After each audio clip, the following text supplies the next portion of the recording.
Bismillahirrohmanirrohim. Assalamualaikum warahmatullahi wabarakatuh. Baiklah, kami akan menjelaskan judul kami dalam mata perkuliahan pengantar studi Islam yang berjudul Menelaah Pendekatan di dalam Memahami Agama oleh Ratu Meisha, Naura Syafa, dan Sinta Syarif. Judul pembahasan. Yang pertama, Islam dan sasaran dalam pendekatan studi. Kemudian, pendekatan teologi normatif. Kemudian, pendekatan sosiologis, pendekatan historis, dan pendekatan kebudayaan. A. Islam dan sasaran pendekatan studi agama. Islam dan sasaran pendekatan studi agama dibagi menjadi 3. Pertama, Islam sebagai sasaran studi agama doktrinal. Yang kedua, Islam sebagai sasaran studi sosial. Yang ketiga, Islam sebagai sasaran studi budaya. Yang pertama, kami akan menjelaskan Islam sebagai sasaran studi doktrin. Maka kami akan menjelaskan apa yang dimaksud dengan doktrin. Kata doktrin berasal dari bahasa Inggris, doktrin yang berarti ajaran. Dari kata doktrin itu kemudian dibentuk kata doktrinal yang dikenal dengan arti ajaran atau bersifat ajaran. Sedangkan studi doktrinal berarti studi yang berkenan dengan ajaran atau studi tentang sesuatu yang bersifat teoritis dalam arti tidak praktis. Uraian ini meliputi Islam sebagai sasaran atau objek studi doktrinal tersebut. Dalam hal yang ini dimaksud studi doktrinal adalah studi tentang ajaran Islam atau studi Islam dari sisi teori-teori yang dikemukakan oleh Islam. Kemudian yang kedua, Islam sebagai sasaran studi sosial. Islam sebagai sasaran studi sosial ini dimaksud dengan sebagai studi tentang Islam, sebagai penjelasan gejala sosial. Hal ini menyangkut keadaan masyarakat penganut agama lengkap dengan struktur, lapisan, serta sebagai segala sosial lainnya yang saling berkaitan. Dengan demikian, yang menjadi objek dalam kaitan dengan Islam sebagai sasaran studi Islam adalah Islam yang sudah menjadi fenomena Islam.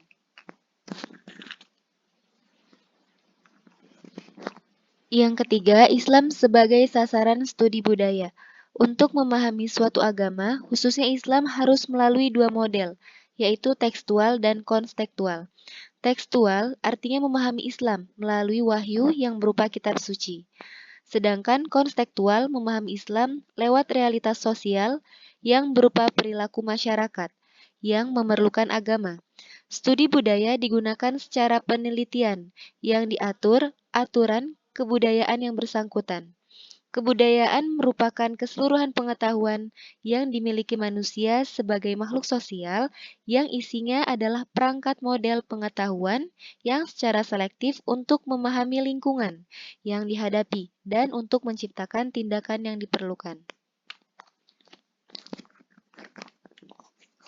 B. Sasaran pendekatan agama. Sasaran pendekatan agama Islam dibagi menjadi 4, yaitu 1. Pendekatan teologis normatif, yang dalam artiannya adalah memahami agama secara harfiah. Yang kedua, pendekatan sosiologis, yaitu dalam artian mempelajari agama secara sosial. Yang ketiga, pendekatan kebudayaan, dalam artian memahami agama dengan mengenal budaya. Dan yang keempat adalah pendekatan historis, dalam artian memahami agama dan sejarah. Selanjutnya kami akan menjelaskannya secara lebih rinci.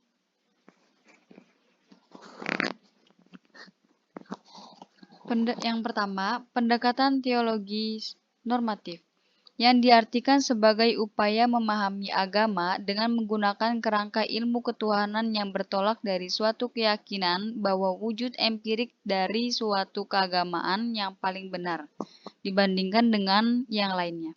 Teologi kritis bersifat kritis pula terhadap lingkungan. Hal ini hanya dapat terjadi kalau agama terbuka juga terhadap ilmu sosial dan memanfaatkan ilmu tersebut bagi mengembangkan teologinya. Penggunaan ilmu sosial dalam teologi merupakan fenomena baru dalam teologi lewat ilmu sosial dapat diperoleh gambar mengenai situasi yang ada. Pendekatan teologis ini selanjutnya berkaitannya dengan pendekatan normatif, yaitu pendekatan memandang agama dari ajaran yang pokok dan asli dari Tuhan yang di dalamnya.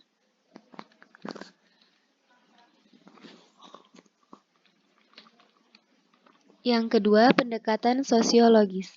Pengertian sosiologis secara etimologi, kata sosiologis berasal dari bahasa Latin yang terdiri dari socius, yang berarti teman, dan logos yang berarti berkata atau berbicara tentang manusia yang berteman atau masyarakat.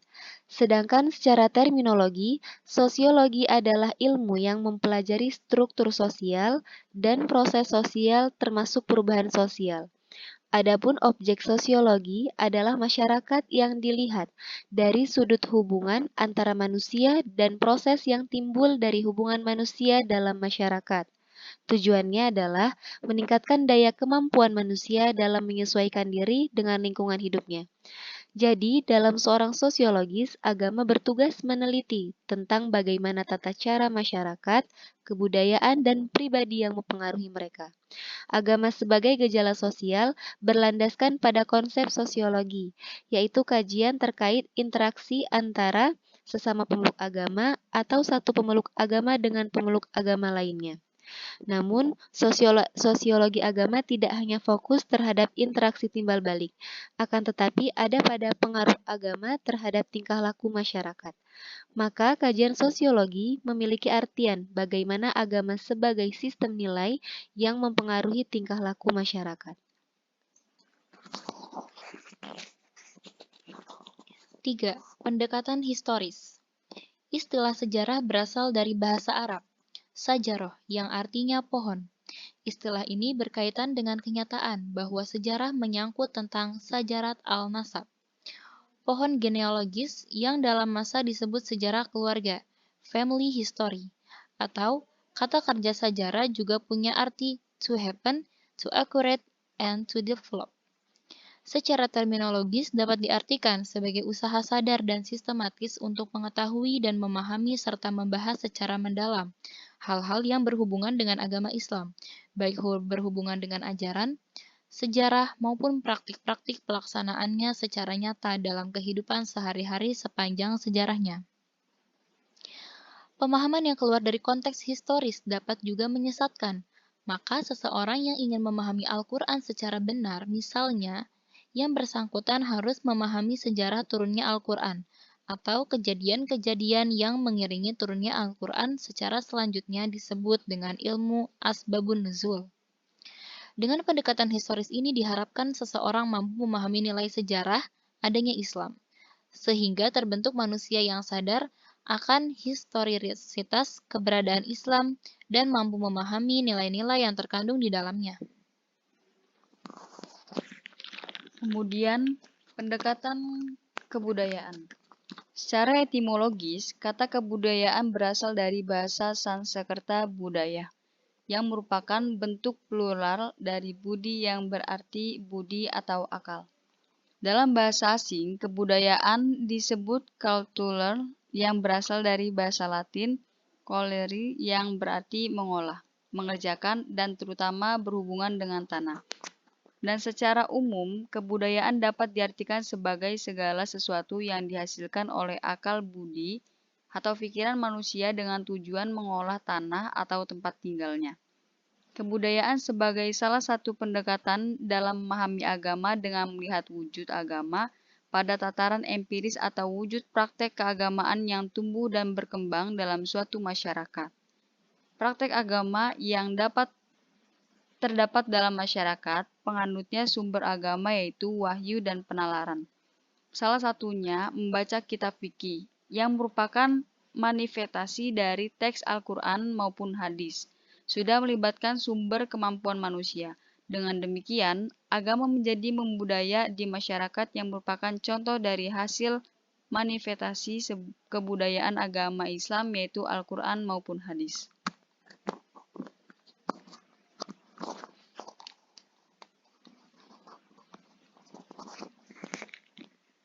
Pendekatan kebudayaan sebagaimana sangat diperlukan, paling tidak bertujuan untuk yang pertama mengetahui corak keagamaan suatu masyarakat, dan yang kedua sebagai lanjutan dari mengarahkan dan menambah keyakinan agama yang dipunyai oleh masyarakat sesuai dengan ajaran yang benar menurut agama.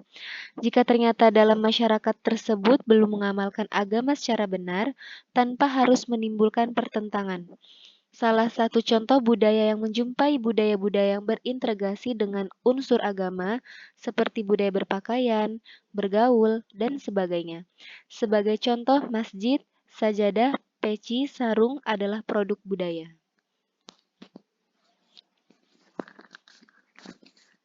Kesimpulan.